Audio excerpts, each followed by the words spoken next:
Ayan guys, panoorin natin yung gumagawa ng sasakyan. Napaka high-tech talaga ang Japan. Yun halos mga robot yung gumagana para ma-assemble yung sasakyan. Napakadali lang sa kanila gumawa ng sasakyan guys. Ayan sabay-sabay nag-welding Ayan, napaka-simple ng mga gamit talaga ng Japan. Sabay-sabay nag-welding halos nakapila din yung mga unit. Ganon kabilis sila gumawa ng mga sasakyan sa Japan.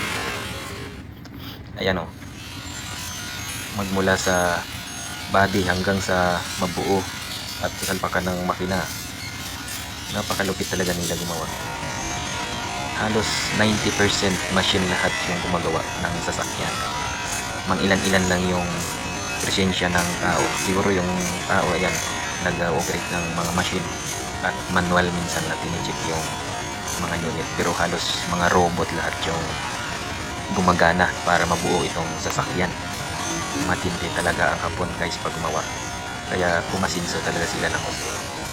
Ayan siguro yung paggawa niyan kung magaya ng Pilipinas na magmula sa makina ng bubuo at hanggang sa body.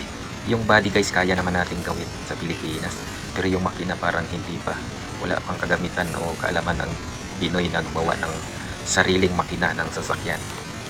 Chiko, pero ilan-ilan lang bago mabuo yung sasakyan. Ayan, nilulublob na sa hinuhugasan guys bago pipinturahan. Ayan, nilulublob sa liquid para matanggal yung mga dumi. Ayan inasimbol na Ayan, nilagyan ng mga pandikit. Ang inner na naman, mga niya sa loob. Inasimbol na.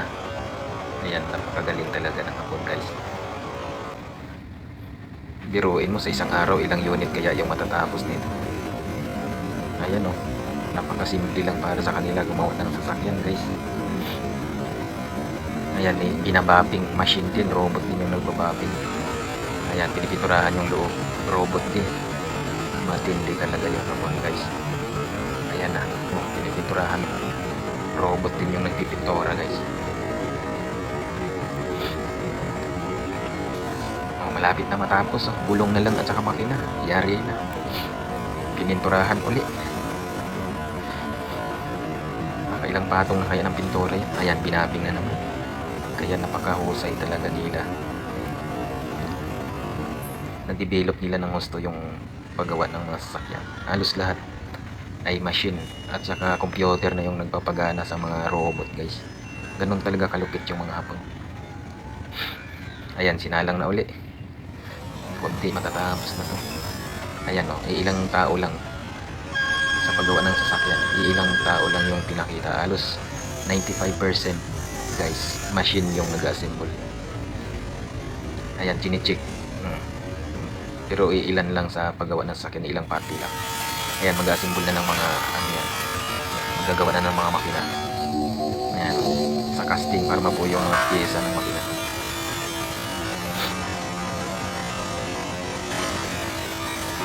Malupit talaga.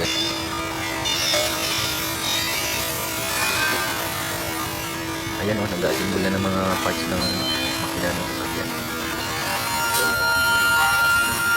Niluluto na yung mga bakal na gagamitin. Ayan, tinitira na ng lathe machine. Ayan na yung engine casing niya buo na. Ayan, hinuhugasan. Machine lahat yung tumitira. Ayan, nilagyan ng mga butas ng pagkano ng mga tornilyo.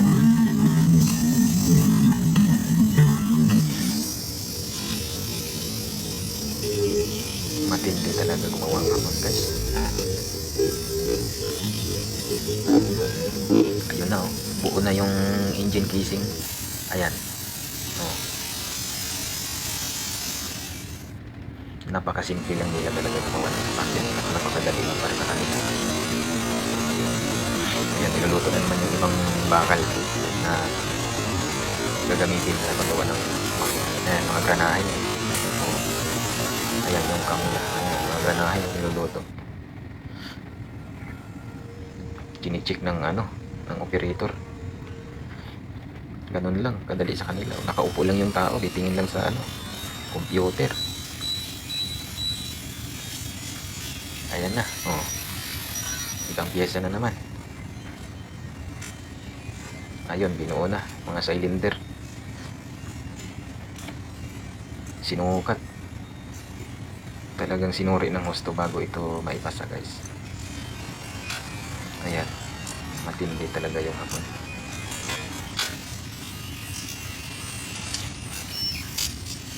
Ayun na, buo na yung makina ng sasakyan, guys. Oh.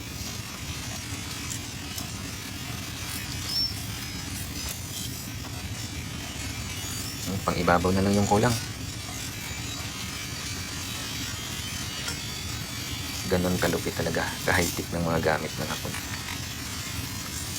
Sana ibabahagi din ng hapon yan sa Pinoy kung paano gumawa ng mga sasakyan na yan. Kasi sa atin wala pa talagang gumagawa ng makina ng sasakyan, guys. May nabubuo sa atin ng sasakyan pero binibili pa rin sa mga company ng sasakyan. Diyan bibili sila ng mga makina para isasalpak sa mga nag-assemble sa atin ng sasakyan.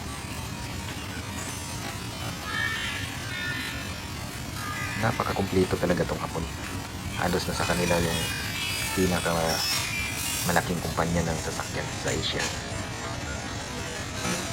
Pagdating sa paggawa ng sasakyan, gawa ng makina, gawa ng barko, hindi, guys, matatalo yung hapon. Kahit yung inchik walang sinabi yan sa hapon.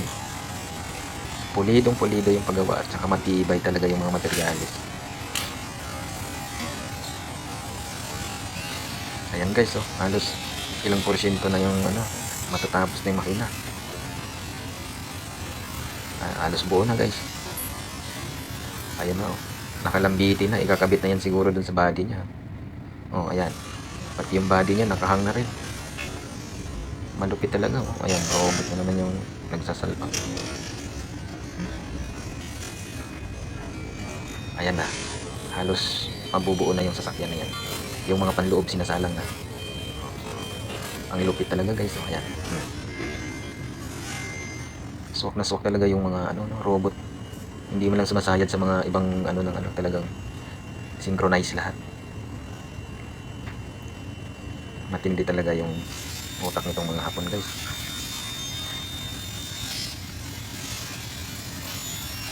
Ayun, nalagyan na ng windshield. Halos mabuo na yung isang unit, oh. Pero, guys, pila-pila yan. Napakadami yan. Sa isang araw, napakadami yung nagagawa nila. Ayan, mga ilan lang yung manual na pagtatrabaho nila para mabuo yung sasakyan. Halos lahat. Computer, machine, saka robot ang nag-assemble. Ayun, nabuo na yung makina, oh. Oh, nilalagyan na ng engine support. Matindi talaga itong hapon, guys.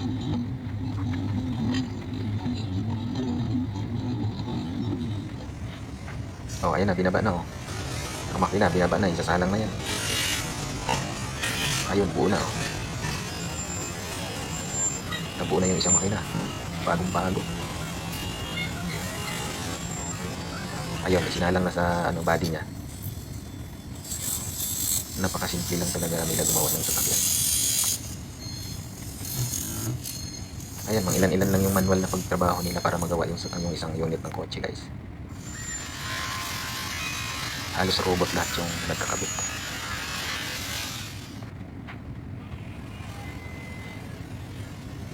Ayan, in-install na yung mga gulong, oh.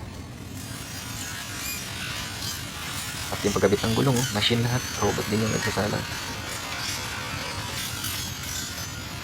Halos mabuo na, oh. Driver na lang kulang at saka yung bibili. O yung pinto, ayan, oh. Matindi yung pag Ayan, machine din yung magsasabi. Inaalalayan lang ng tao. Ayun na, buo na. Konting-konti na lang, matatapos na. Ayun na. Nag-drive na ng tao. Ayun, malis na. Chine-check na kung mayroong matindi yung pang-check, oh. Ini-scan.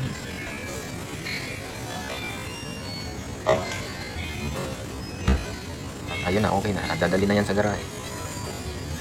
Tititesting na lang yan kung okay lahat.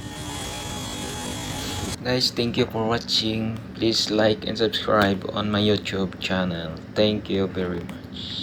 You didn't have to cut me off. I got you, homie. Stop the cap. Stop the cap right now. Stop the cap.